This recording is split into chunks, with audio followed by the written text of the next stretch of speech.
ایران حالا مجدداً پیام می‌فرستد. شب آرام است، اما در پس سکوت پایگاه‌های هوایی داستانی در جریان است که سالها فقط به صورت زمزمه شنیده میشد. داستان جنگنده‌هایی که نامشان در فهرست‌های رسمی دیده نمیشد و تصاویرشان تنها در قاب‌های مبهم ماهواره‌ای یا شایعات محافل تخصصی وجود داشت. این سناریو روایت دانستنی و یکپارچه‌ای است از رونمایی جنگنده‌های ناشناخته ایران، نه به عنوان یک لحظه نمایشی، بلکه به عنوان نتیجه مسیری طولانی از پنهانکاری، آموزش، شکست، اصلاح و در نهایت آشکارسازی حساب شده.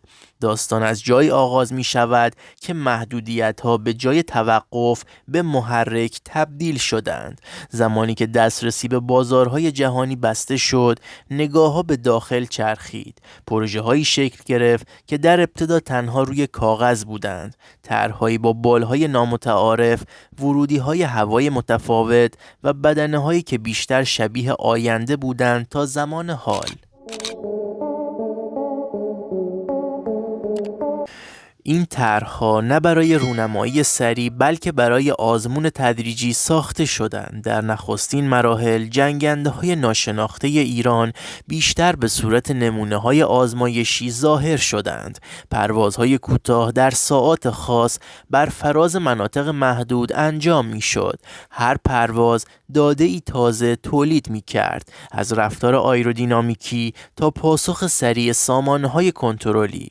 این مرحله قلب پروژه بود، جایی که خطاها شناسایی و اصلاح می شدند، بی آنکه نگاه بیرونی متوجه جزئیات شود. آنچه این جنگنده ها را ناشناخته نگه می داشت فقط پنهانکاری نبود، بلکه فلسفه طراحی آنها بود. بسیاری از این پرنده ها برای نقش های مشخص و محدود ساخته شدند، نه برای جایگزینی کامل ناوگان موجود.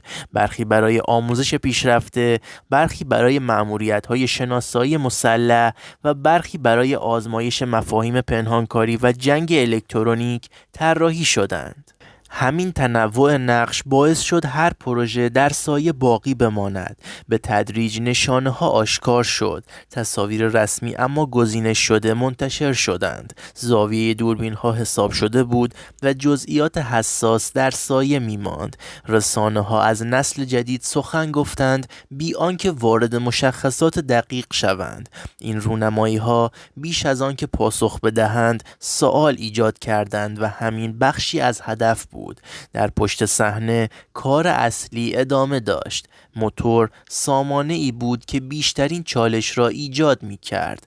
تطبیق پیشرانه با بدنه جدید آزمونی زمانبر بود. در کنار آن اویونیک و سامانه‌های مأموریتی به تدریج بومی سازی شدند. نمایشگرهای دیجیتال پیوند داده با سامانه‌های زمینی و قابلیت به روزرسانی نرم افزاری، جنگنده‌های ناشناخته را به آزمایشگاه‌های پرنده تبدیل کردند. لحظه رونمایی عمومی زمانی انتخاب شد که پروژه ها از مرحله آزمایش عبور کرده بودند. جنگنده ها روی باند قرار گرفتند، نه به عنوان وعده بلکه به عنوان واقعیت قابل لمس. بدنه ها ساده به نظر می رسیدند، اما پیام آنها پیچیده بود. این پرنده ها محصول یک مسیر پیوسته اند، نه یک جهش ناگهانی. واکنش ها متفاوت بود. برخی با تردید نگاه کردند و برخی با کنجکاوی، اما برای طراحان مهمتر از واکنش بیرونی اثری بود که این رونمایی بر چرخه داخلی گذاشت. اعتماد به نفس مهندسان افزایش یافت و مسیرهای توسعه آینده شفافتر شد. هر جنگنده ناشناخته سکویی شد برای پروژه بعدی.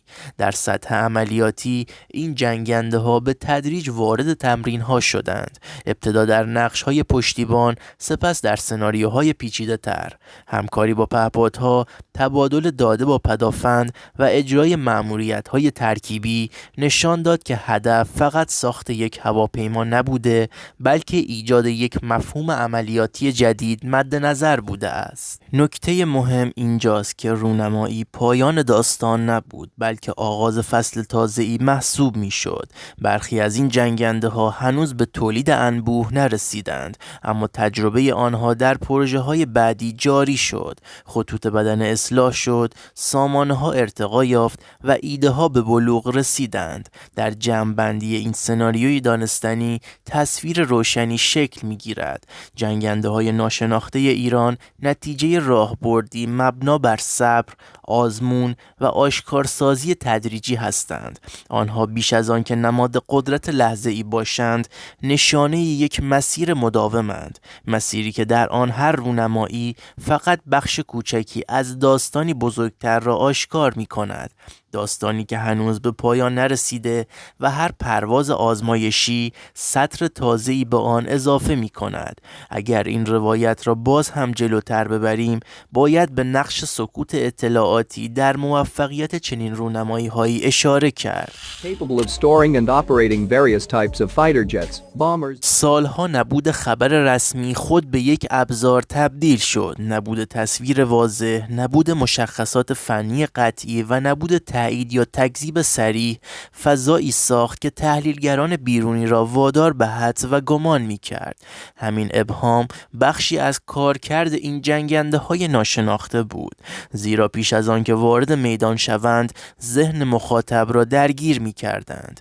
در این میان هر نشانه کوچک اهمیت پیدا می کرد. صدای موتور متفاوت در یک ویدیوی کوتاه، سایه بدنه ناآشنا روی باند یا حتی تغییر در الگوی تمرین‌های هوایی. این نشانه‌ها به تدریج کنار هم قرار گرفتند و تصویری ناقص اما معنادار ساختند. رونمایی رسمی در واقع کامل کننده پازلی بود که قطعاتش سالها پیش پخش شده بود. از منظر فنی جنگنده های ناشناخته بیش از آن که پاسخ نهایی باشند سوالهای جدید مطرح کردند. چرا این شکل بال انتخاب شده؟ چرا ورودی هوا اینگونه طراحی شده؟ چرا تاکید بر ساده سازی بدن دیده می شود؟ پاسخ بسیاری از این پرسش ها به راهبرد مرحله‌ای باز می گردد. راهبردی که در آن هر پروژه قرار نیست کامل ترین باشد، بلکه قرار است گامی رو به جلو محسوب شود. در جریان رونمایی ها پیام داخلی نیز اهمیت ویژه‌ای داشت. این جنگنده ها برای جامعه مهندسی و صنعتی کشور نماد امکان پذیری بودند. آنها نشان دادند که حتی در شرایط محدود می توان پروژه های پیچیده را از مرحله ایده به پرواز رساند. این اثر روانی شاید کمتر از اثر نظامی نباشد. پس از رونمایی مرحله آرام اما تعیین کننده ای آغاز می شود. ادغام. جنگنده های ناشناخته باید با سامانه های موجود هماهنگ می شدند، از شبکه فرماندهی گرفته تا تسلیحات و پشتیبانی زمینی.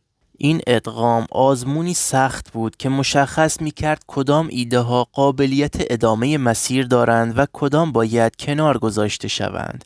در نهایت وقتی به این سناریو به صورت یک پارچه نگاه می کنیم، در میابیم که رونمایی جنگنده های ناشناخته ایران بیش از آن که یک رویداد رسانه‌ای باشد، بخشی از یک فرایند بلند مدت است. فرایندی که در آن هر پرنده جدید نه پایان راه، بلکه حلقه ای از زنجیره تجربه، یادگیری و توسعه محسوب می شود.